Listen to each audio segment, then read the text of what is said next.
War is part of our human experience, but the way we fight it is changing. Technology is defining the future of warfare. It's changing the way we think about making decisions in warfare, providing capabilities that were previously unreachable. Lessons from the past inform the future, and every technological leap redraws the battle lines we once knew. Technology was once a spear. Today, it is a cyber attack.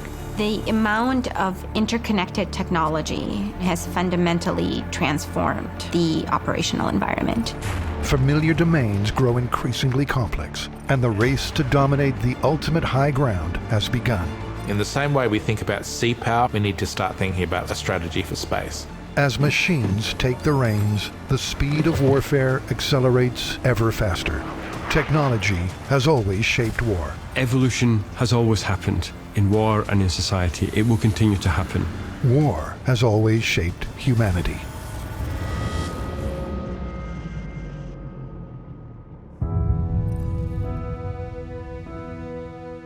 Future warfare will be fought in the atmosphere of Earth's orbit.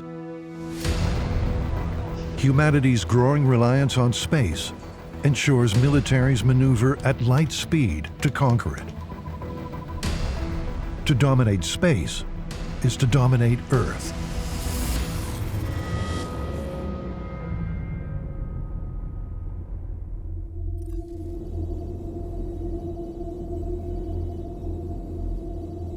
People, when they look up in space, they imagine this black void where there's nothing really between Earth and other planets or other stars. And that's far from the truth. It is the final frontier. We're still really excited about it. You put a kid in front of a rocket and how it's impossible not to be excited by it. I'm getting it! So we tend to think of space as something that's very, very far away. It's very empty. There's not anything in there. It's a big vacuum. Space has terrain. Its terrain is not physical terrain like we see here on Earth. It's terrain of gravitation, of radiation, of trajectories, and of orbits. It's a very dynamic environment, and society depends upon it. It extends everything we do on the ground up into the skies. There is this linkage between the void of space and what's happening here on Earth, and it goes both ways. There's this really interesting terrain in space factor that people need to start visualizing and understanding, and it adds then a new dimension to how we think about space warfare. We are dependent on space for a number of elements, things that we might not consider to be connected to space in any way, things like agriculture, road building, mining, all of these depend increasingly on the accuracy of the GPS signal. Networked systems of sensors allow us to navigate, they allow us to have precision timing. Things like the electricity grid, for instance, depend on this. So if that goes down, many functions on which we rely go down, and the economy or a number of other aspects and start to be affected immediately, and society could just stop. Without space, we would have a very different world. A lot of the technology and the connectedness of society is driven by our space technology. If we lose space, we lose the war, and we lose it fast.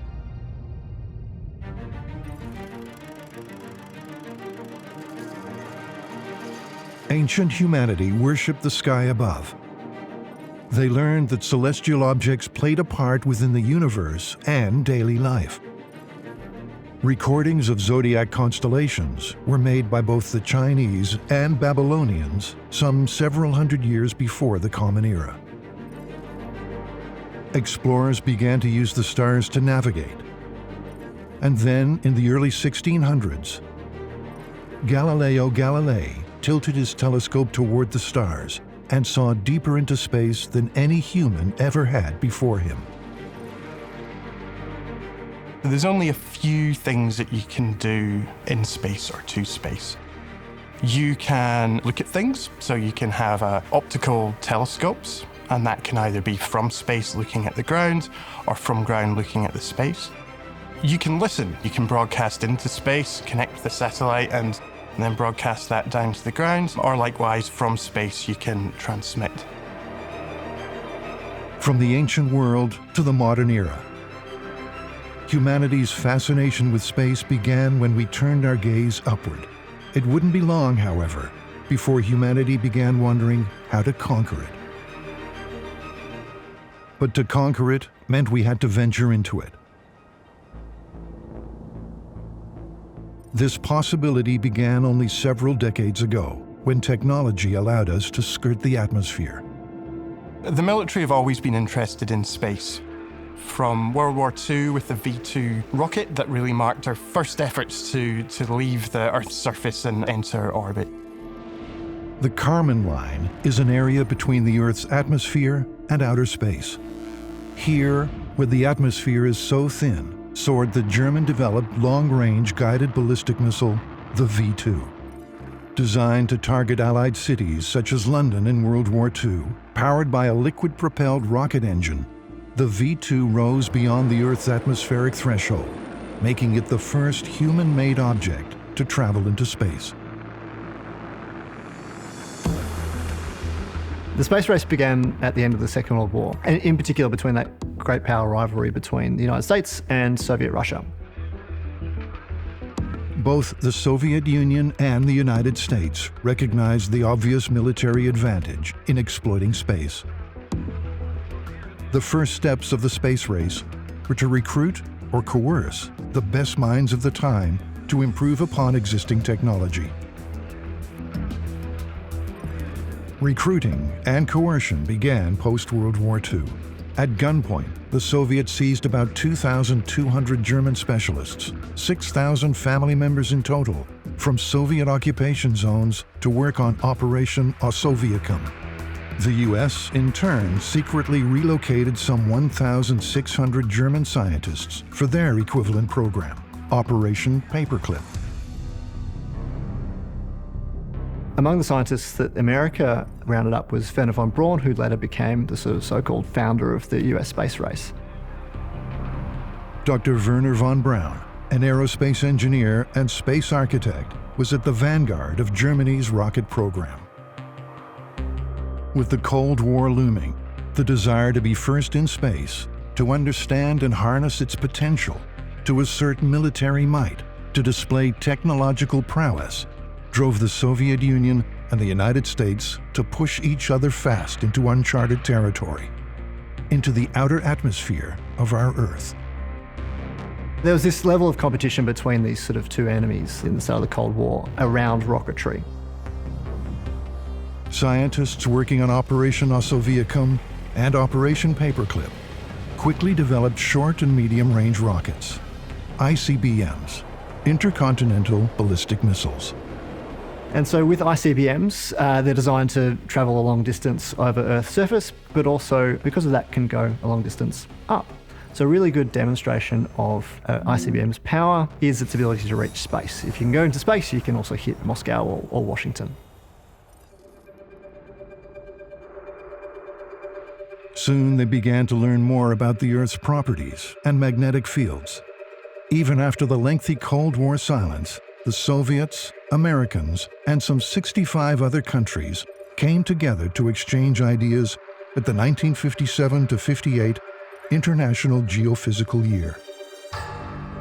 Those charged with the United States satellite program determined that small satellite spheres would be launched as test vehicles during 1957, and that the first fully instrumented satellite would be launched in March of 1958. The outcome? America and the Soviet Union agreed to launch low-orbiting satellites. But then,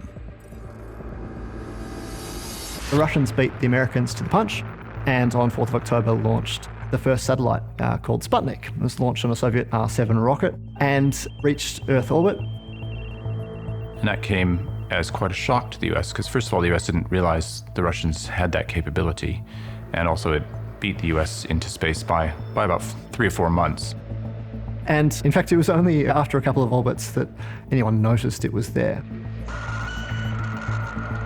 It was a sudden realization, I guess, that there was an opponent above them, looking down on them. The average American could walk outside their house in the middle of the night and literally see this satellite, little twinkling star in the Earth sky. It was still the first man-made satellite in orbit, and so that created quite a ripple in US security communities. This is where we see the beginning of the space race, this idea that America, supposedly the most powerful nation on Earth, is behind the Soviet Union. And they sort of scrambled to catch up. That was the very first satellite that was designed to perform a science mission, but there was obviously a significant amount of strategic and military interest in there as well.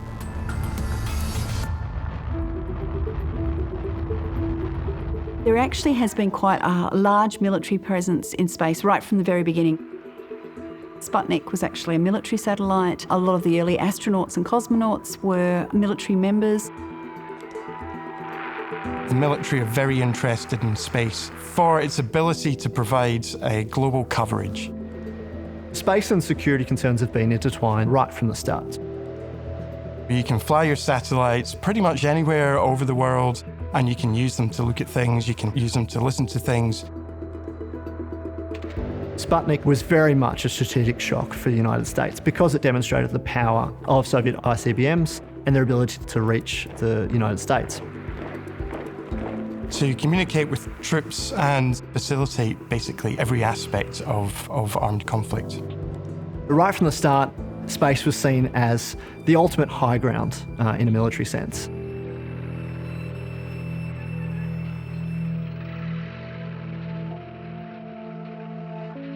A lot of the early satellites had weapons on them, so there was actually a Russian satellite that had a cannon on it. Soviet 23 or 30mm cannon being attached to one of their early military space stations. That was the only example of a weapon being sent into space. They tested that and then deorbited the space station later on. Salyut 3, a Soviet space station launched under the highly secretive Almaz program. Not only did it contain a number of cameras designed to observe Earth, but it was equipped with a self-defense gun, the Richter R-23. They weren't very useful because the only way to aim them was to actually turn the entire satellite. On January 24, 1975, just hours before the Soviet space station was decommissioned, the R-23 cannon was test-fired in space.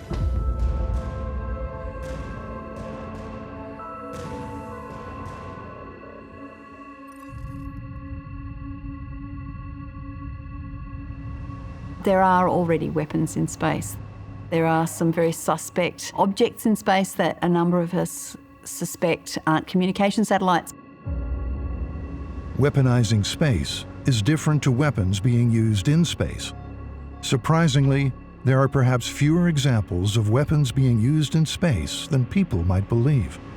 The example of where countries have launched weapons into space, the Starfish Prime tests, nuclear testing in the early 1960s. In the summer of 1962, the United States launched Starfish Prime, one in a series of high-altitude nuclear tests in response to Russia ending a 3-year testing moratorium. A 1.4 megaton thermonuclear warhead was carried into space on a rocket named after the Norse god Thor. 400 kilometers above Earth, it was detonated. Starfish Prime became the largest nuclear test to occur in space.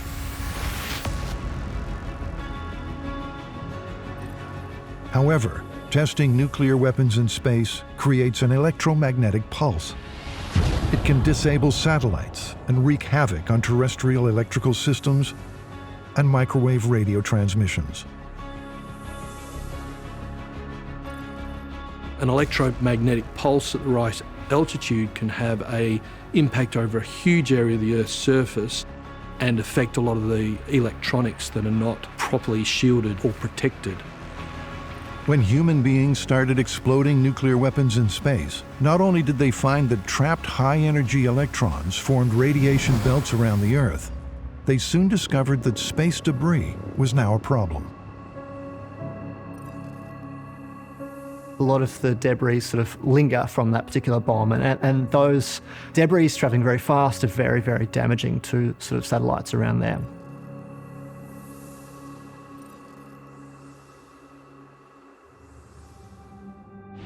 There are various orbits around the Earth, from medium to low, polar to geostationary. Satellites use different orbits for particular reasons, from predicting the weather to military reconnaissance.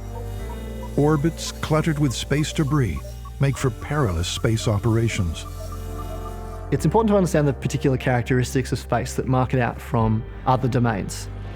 In space, if you send anything fast enough, it's a weapon. So a little bolt going at 20,000 kilometers an hour is essentially a missile.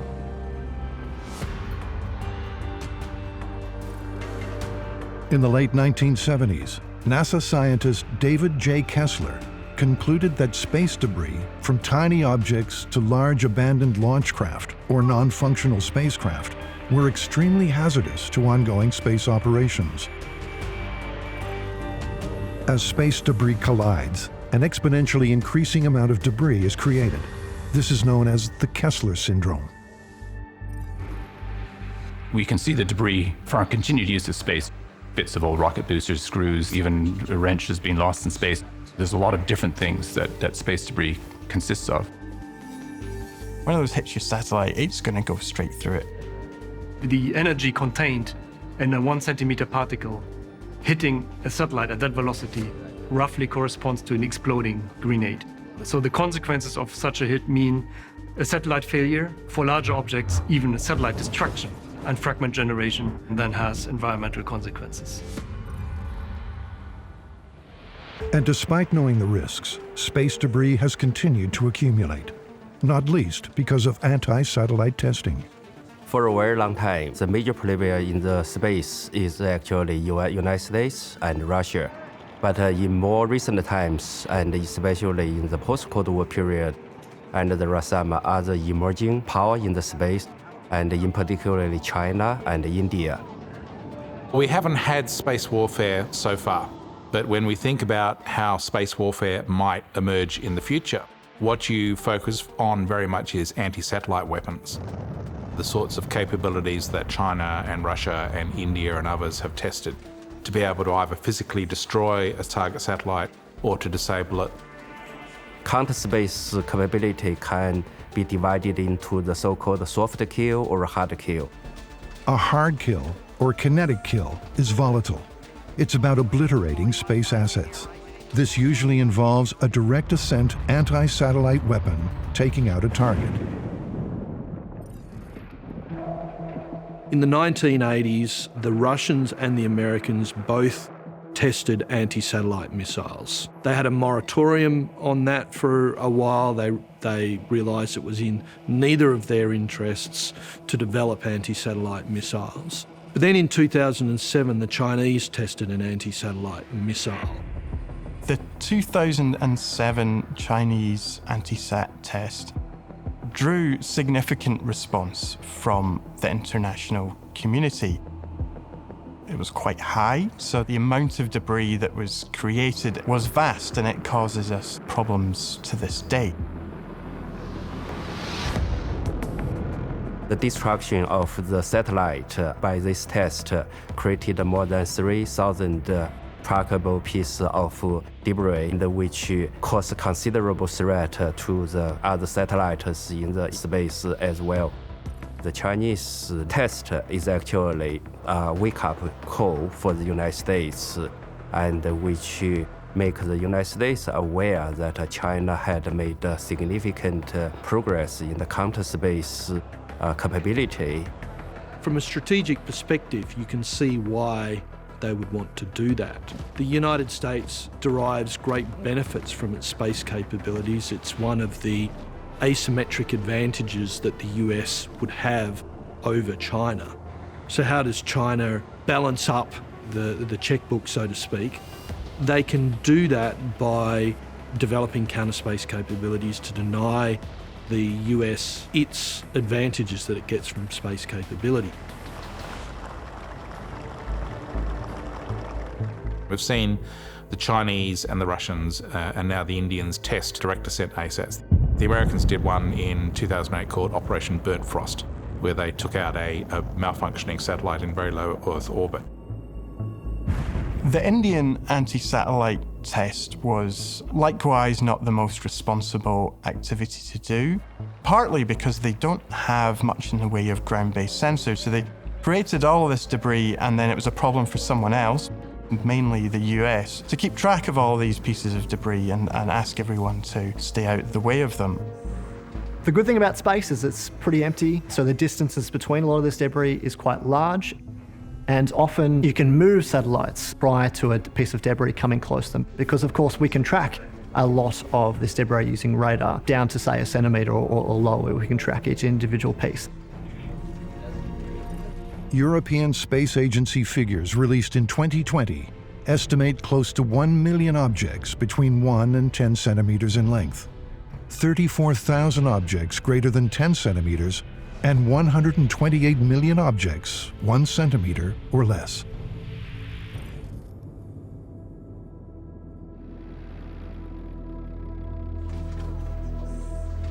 In future warfare, ground-based military operations allow for a variety of defensive space maneuvers to occur, which can lessen the risk of further space debris accumulating.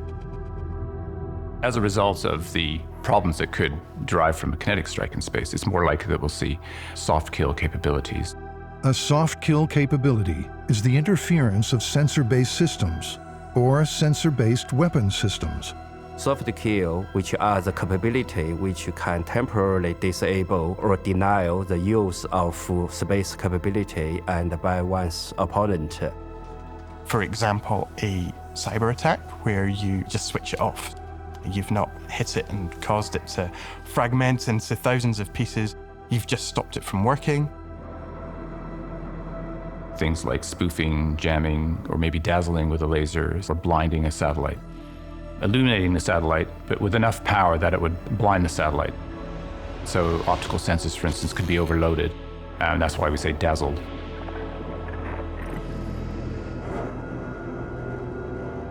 An example would be ground-based lasers shining up at satellites. You can use it to dazzle a satellite so that it can't operate. Other concepts are things that we call co-orbital anti-satellite weapons. And those would be a satellite that would orbit along with or alongside, say, your target satellite. Those might be in orbit for many years. You might not know it's a weaponized satellite. They could be sort of a sleeper satellite in some respects. And all they need to do is bump into it. It's very hard to know if you've been deliberately attacked or whether another satellite has just gone out of control and bumped into you. Then we get into things such as active debris removals. Harpoons, nets, electromagnetic tethers to try and grab dangerous pieces of space junk that threaten our orbital environment. Those could also be used as a weapon to grab an active satellite. Sounds a bit James Bond, but they could actually collect that satellite and take it down to Earth. You know, there's a number of things that you could do with a co-orbital satellite depending on the design, etc. We are seeing space as now contested in every sense. We are seeing adversaries like China and Russia starting to develop very sophisticated counter-space capabilities that are threatening our traditional advantage in terms of a knowledge edge.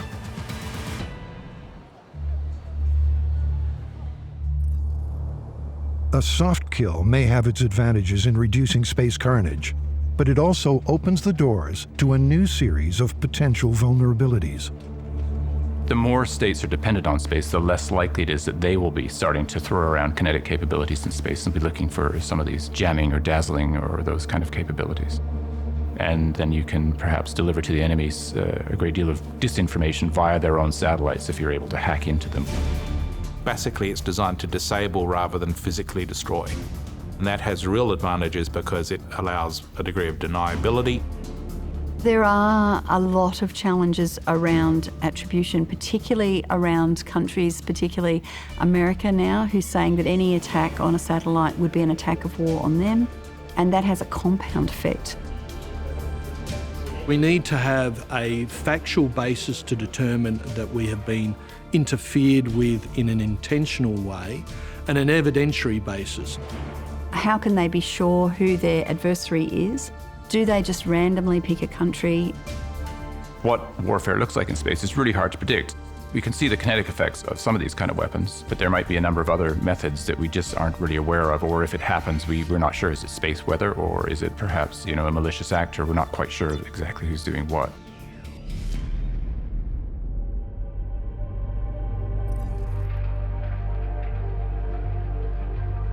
Our imagination held launches from Earth, devised ways to harness an orbit, land us on the moon, and now venture beyond. The race to dominate this newly contested environment means adversaries will engage in war in ways that have never been seen before. We expect foreign governments to expand their use of space-based reconnaissance, communications, and navigation systems. And China and Russia will continue training and equipping their military space forces and fielding new anti-satellite weapons to hold U.S. and allied space services at risk. Space has become the new global frontier, with competition from numerous nations. Space for a long time has just been taken for granted as a region, as an enabler for terrestrial military operations. We always assumed that air, naval, and ground forces would have access to space systems to function. That assumption now is directly open to challenge, and I think probably its time has passed. Our adversaries have been working to bring new weapons of war into space itself, from anti-satellite weapons and airborne lasers to highly threatening on-orbit activities and evasive hypersonic missiles. Both China and Russia have been aggressively developing and deploying technologies that have transformed space into a warfighting domain.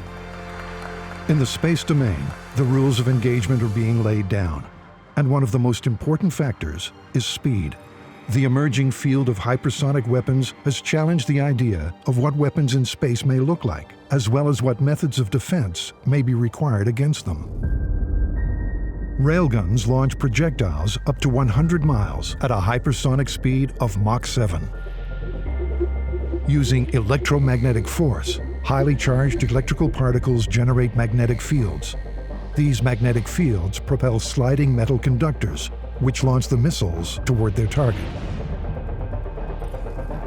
Destruction comes, not by explosive detonation, but by the projectiles smashing into the target at unimaginable speed, at hyperspeed. Hypersonic weapons are weapons that travel through the air at speeds in excess of Mach 5, so that's 5 times the speed of sound. And most of the hypersonic weapons developments are looking at velocities that are ranging from about Mach 6 through to about Mach 10. Russia's Avangard is one such weapon. In 2018, Russia alleged that in tests, this missile reached speeds of up to 27 times the speed of sound. This hypersonic missile has an intercontinental range, a maneuverability capability that makes it near impossible to intercept, and the ability to carry a 2-megaton nuclear weapon. It is a weapon of future warfare. How do you detect hypersonic weapons that are moving maybe as fast as Mach 10 early enough to be able to defend against them? If you're traveling at, say, Mach 8, the temperature a small distance away from the surface of your airplane or your missile can get to around the same temperature as the surface of the sun, so it can get to around 3,000, 4,000 Kelvin. The speed that things happen become very challenging. If you imagine, for example, a naval task force at sea, by the time the hypersonic weapon is detected, you've got maybe 14 seconds to be able to defend against that threat, which is not enough time.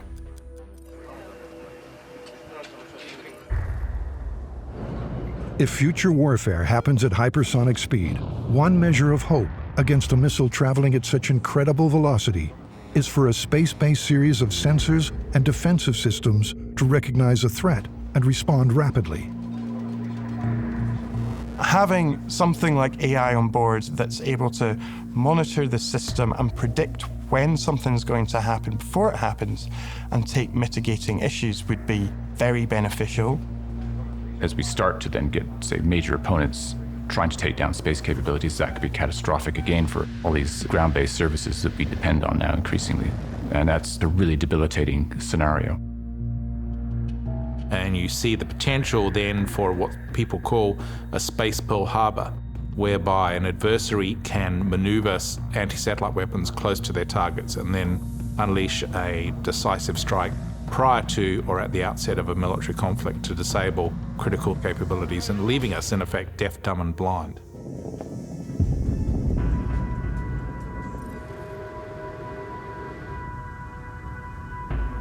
As the contested environment of space becomes ever more congested, superpowers vie to position themselves by using technology that sets them apart, establishing dominance amongst an ever-cluttered field of private industry and military interests. There is a concern now about the militarization of space, but it's actually been happening for quite a long time. What has happened recently is we're actually talking more about it, whereas previously it was quite hidden in secrecy.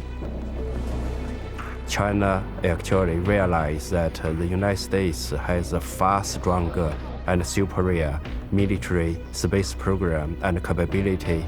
So it developed its counter-space capability largely to give itself a kind of deterrence. We are moving into a period where space warfare is probably going to happen in the next big war. Space now is perceived as a very important part for China's national interest and both for military and civilian purpose. It's highly likely the Chinese and the Russians will move against our space capabilities from the outset. So we're scrambling to respond to that challenge.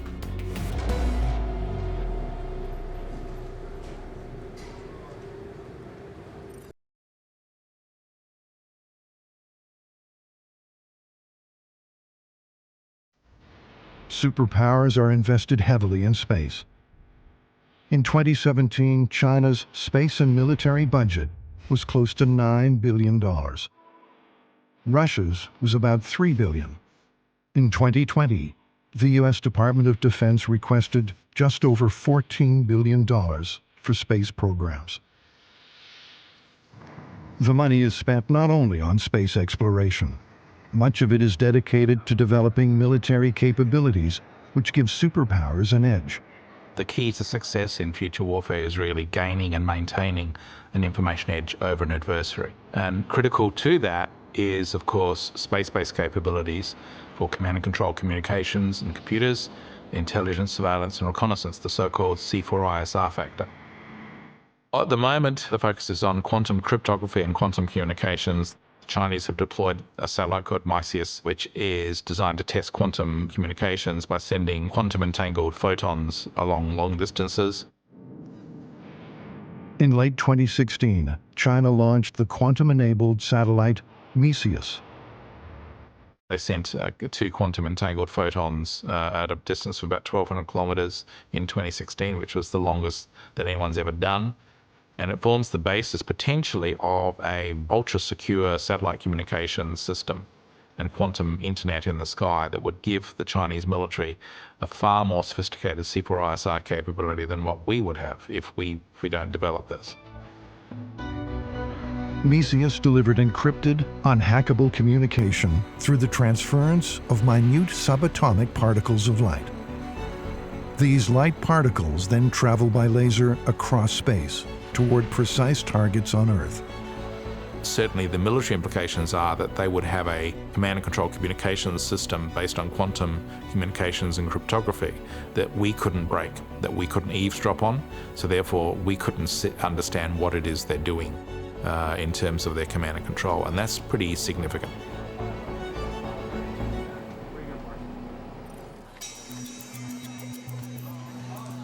China is a fast-growing, space power, and it currently, has a very ambitious space program.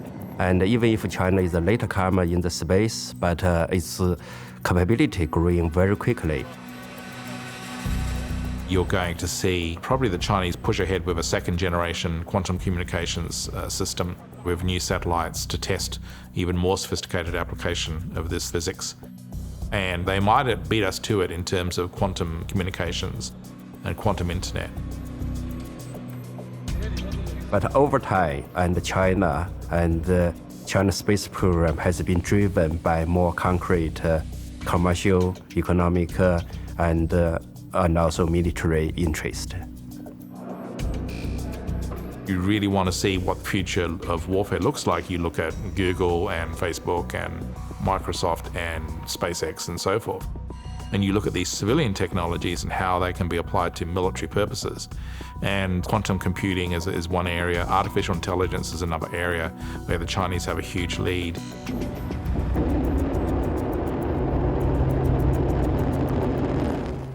Any nation's military that can harvest information and analyze vast amounts of data at speed has the upper hand. During the first Gulf War, the United States used information technology to dominate the battle space. Scrutiny from space gives an adversary a profound advantage.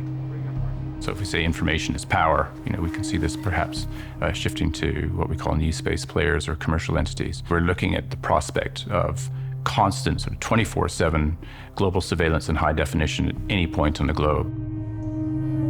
What China wants to achieve is the so-called information dominance. Space is an important domain of informationized warfare. And the space dominance is a fundamental objective and for China's strategic and military planner. And certainly Chinese and Russian military thinkers understand the great information advantage that American space power gives them, and they'd be very keen to limit that or attack that in any kind of conflict. Collecting, controlling, manipulating information. Future warfare relies on a steady stream of quickly absorbed data. Every state recognizes the importance of the space environment for providing space support to terrestrial forces. So satellites for communications, intelligence, surveillance, reconnaissance, precision, navigation, and timing. The push is on for the military sector and private companies to use space as a way of harvesting information, not only on enemies, but on private citizens. In terms of how different countries are developing space, there's a much more vibrant commercial sector in the US than there is in China and Russia. And given those kinds of governments, those authoritarian governments, they're quite reluctant to relinquish control, to really allow the commercial sector to set it free, if you like, in that respect. And if you want to speculate out to, say, the next 30 to 40 years, you could see human activity, both state and non-state actor, expanding out to the moon and beyond, and competition between major powers occurring in that vaster astrostrategic terrain.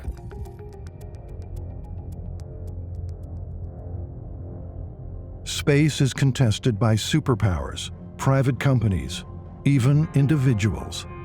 Dominating it is a way to dominate Earth.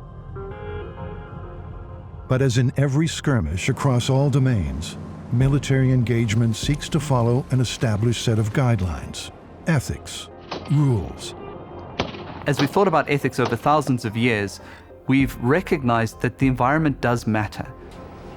So we've got different rules, for example, for shipwrecked sailors than we do for soldiers who are separated from their units. Does the same framework apply to conflicts terrestrially as they do into space? The law of armed conflict doesn't identify space as a special domain in which special rules would apply. The same general rules of the law of armed conflict would also have to be applied to any military operations undertaken in space. There are 5 space-specific treaties: the Outer Space Treaty, the Liability Convention, the Rescue and Return Agreement, the Registration Convention, and the Moon Agreement. The Outer Space Treaty in particular is sometimes regarded as the constitutional Magna Carta for outer space. It has very broad aspirational principles in the Outer Space Treaty. We have never succeeded in freeing our planet from the implements of war. But if we cannot yet achieve this goal here on Earth, we can at least keep the virus from spreading we can keep the ugly and wasteful weapons of mass destruction from contaminating space. And that is just exactly what this treaty does.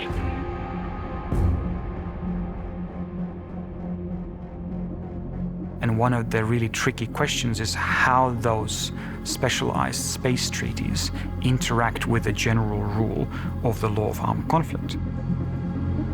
The way that legal boundaries work terrestrially work very differently to space, which creates a whole range of ethical issues. Space is seen as common heritage of mankind that states should have equal access to. We have, over time, become quite reliant on satellites and reliant on our use of space. The ethical problems posed by space is only going to grow. But there certainly are going to have to be new distinctions as we think about ethics in space.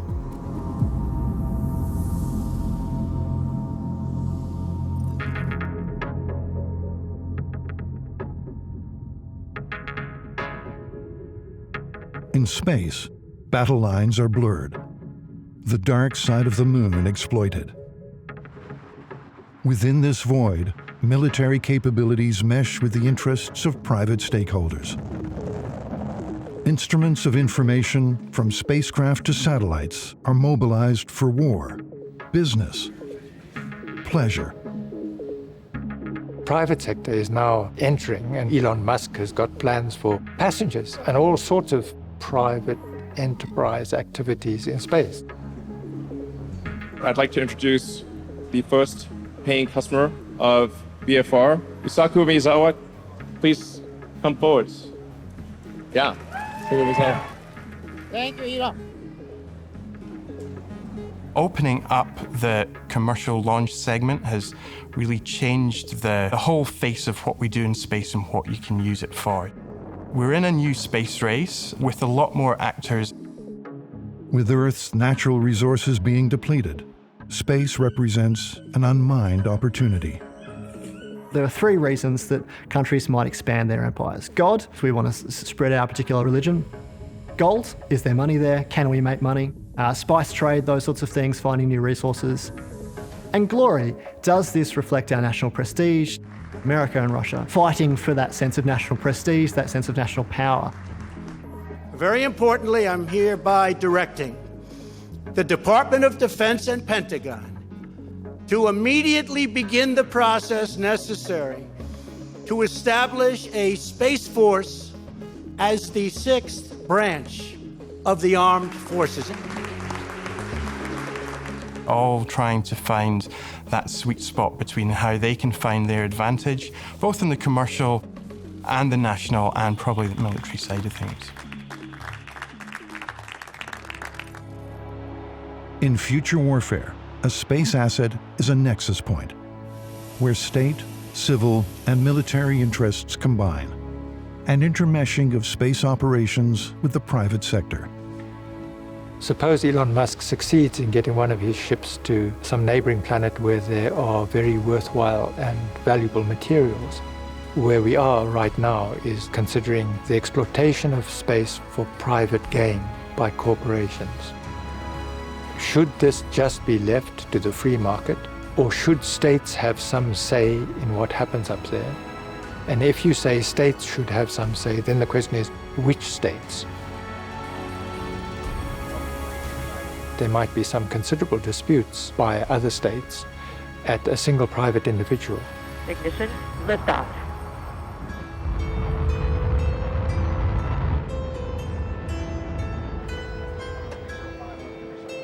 A commercial satellite, depending on how that satellite is being used, could constitute a target, a legitimate, valid target.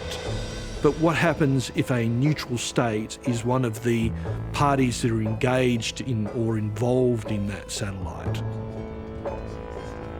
Outer space treaty requires that there's a launching state. So even if you're a commercial actor, there's a state's name is on the ticket, basically.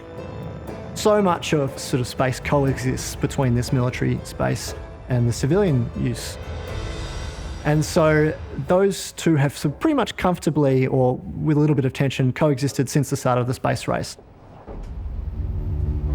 The importance of space and in future warfare cannot be overestimated, because given the tremendous consequences of war in space for the humankind and also for the socio-economic activity. So you've got the International Space Station, which is a sort of a shining example of the way that countries can interact peacefully in space, and indeed is used as a diplomatic tool to bring two former enemies, Russia and America, together. There's an increasing understanding that space is absolutely critical for both military functions as well as a lot of civilian functions. We will see a rise in the importance of space. Alongside that, there's always a desire to protect economic interests in any domain, and space is one of those, and it has a massive impact on the balance of power, why we might go to war, and some of the outcomes of those wars and what we do terrestrially as a result. The bad news is that we're going into that as a contested space environment where warfare in space is a real likelihood. The major powers are developing the sorts of capabilities for space warfare. There have always been outlier countries, rogue actors, chagrined adversaries contesting to dominate. In space, in future warfare, the race continues. The common misperception about space warfare is easy to conduct and also it's quite effective. But in reality, and actually, space warfare is like the nuclear warfare, and people tend to undermine the significant consequences of space warfare. Future space warfare will come in ways that have only been hinted at, and it may change humanity in the blink of an eye. If it happens, it will be fundamentally new and different compared to what's happened in the past. It will be just as important in terms of shaping future warfare as, for example, nuclear weapons were in 1945. And so we are facing the future where in war, not only will we be fighting in the air and on sea and on land, as well as in cyberspace and across the electromagnetic spectrum, but we'll also be fighting in space. With hypersonic weapons, quantum communication systems, hard and soft kills, humanity pushes into the abyss, finding new ways to explore, to challenge, to dominate and determine our future. It's beyond doubt that the importance of space in future warfare will grow, and with the technology development. You'll see probably in the next 50 years, Trump's Space Force, if it happens, will evolve so that you will see an American military space capability around the moon, a Chinese military space capability around the moon, and the potential for competition and conflict to occur at that location. And in fact, one of the things that we're dealing with when we look at the space environment, it's not actually separate national programs. It's an integrated supply chain with components that come from multiple countries all working together. That may be a comfort because we may think it's unlikely we'd fight someone that we're so economically intertwined with. History suggests we'll probably fight them anyway, but it'll be pretty messy when it happens. We're entering a new golden age of space exploration where we're going to be achieving so much more than what we've achieved over the last 50 years in terms of going back to the moon, going on to Mars, having commercial space operators, having a great deal more human presence up in space, including beyond Earth orbit, compared to where we've been stuck for the last 50 years. Human beings have long contested the domains of air, land, and sea. Now we are racing toward a new domain. How we use space will decide our earthly fate. A future determined not by any previous war, but by looking to the sky above, past the stars, and beyond.